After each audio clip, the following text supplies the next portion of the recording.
balita na ika'y mawiwili. Mga nagbabagang kamao, mga So mga par, mukhang hindi na lang nga po ang mga boxing fans at experts ang tumitira kay Canelo bilang isang duwag na klaseng fighter dahil sa pag-iwas nito sa mga laban na gusto na makita ng lahat ng labanan niya kung saan mga idol sa naging panayam po ni Mike Tyson sa Probox TV. Aniya hindi daw siya makapaniwala mga idol na tinanggihan ni Canelo Alvarez ang 60 million purse deal para lamang palagan si David Benavidez. Ano ba daw ang nangyayari kay Canelo? Naduduwag ba daw ito matalo sa bakbakan? Siya daw talaga kasi may ayaw na pagbigyan ng mga boxing fans. Napasabi pa nga dito mga idol si Mike Tyson na talagang hindi nare-respeto ni Canelo ang legasya ng mga great Mexican champions sa kanilang bansa. Nakakahiya daw talaga mga idol sa bansang Mexico ang ganitong bagay. Kung si Tyson daw si Canelo mga idol, talagang papatulan nito si David Benavidez sa bakbakan ura mismo at ipapakita sa lahat na siya ang the best fighter sa kanilang dibisyon. Pero wala daw talaga magagawa si Tyson kung walang tapang si Canelo na gawin ang ganitong bagay. Sayang daw dahil magaling at merong talent si Canelo pero wala daw siya puso bilang warrior sa boxing sports. So dahil nga dito mga idol sa sinabi ni Tyson, masisisi ba natin ang kapwa Meksikano ni Canelo? Kagaya ni Juan Manuel Marquez na isa sa mga bumabatikos kay Canelo, lalo na sa gawain nito na mamili ng kanyang kalaban para maging easy ang panalo. Talagang hindi natin mabiblame si Marquez dito mga idol. Kung para sa kanya hero at bayani ang tingin nito sa ating pambansang kamao Manny Pacquiao sa kanilang bansa. Dahil kung gaano man daw kaliit si Pacman, ganoon naman daw kalaki ang tapang nito na pumalag sa mga legendary fighter na galing mismo sa bansang Mexico.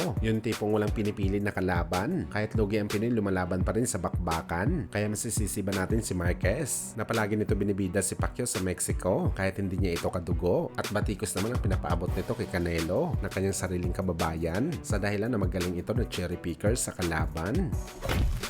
Sa kabilang banda naman mga idol, Floyd Mayweather Jr. gusto makita si Terence Crawford na labanan si David Benavidez sa super middleweight. Nagtataka daw kasi si Floyd mga idol, bakit si Canelo lamang ang pinupuntarya ni Crawford sa 168 pounds? Bakit daw hindi na lang muna labanan ni Crawford si Benavidez kung talagang willing siya umakyat ang division sa super middleweight? Well, may point naman si Calvo dito mga idol sa kanyang sinabi. Bigla natin naisip ang mga sinabi ni Devin Haney kamakailan lamang kay Floyd na isa itong haters. Gusto niya ipalaban si Crawford kay Benavidez na alam niya naman mga idol na walang panalo si Crawford dito. Malaki at matangkad si David Benavidez na tanging rason lamang ni Crawford bakit si Canelo lamang ang kanyang gustong palagan dahil sa height nito na hindi nagkakalayo sa kanya at syempre isa itong money fight. Para kasi sa atin mga idol, ang dating nito gusto makita ni Floyd si Crawford na matalo dahil nga isang threat si Crawford sa boxing career ni Floyd na kanyang masapawan. 10 panalo na lang ni Crawford, sibak na ang record ni Calvo at kahit hindi man maabot ni Crawford ang record ni Floyd, threat pa rin talaga mga idol si Crawford sa kanya